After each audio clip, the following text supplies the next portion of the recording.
Minister Vivian Motzfeldt and I met with Vice President Vance and Secretary Rubio today.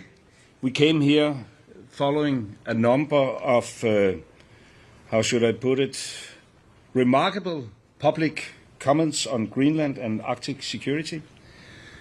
Our aim was to find a joint way forward to increase Arctic security. What can the Kingdom of Denmark do more? What can US do more? What can NATO do more?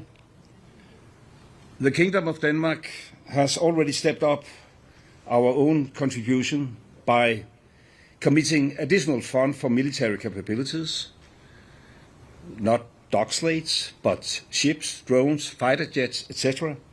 And we are definitely ready to do more. The US has already a wide military access to Greenland. Under the 1951 Defense Agreement, the US can always ask for increasing its presence in Greenland, and therefore we wish to hear if the US had any further requests to make in this aspect. We would examine any such request constructively.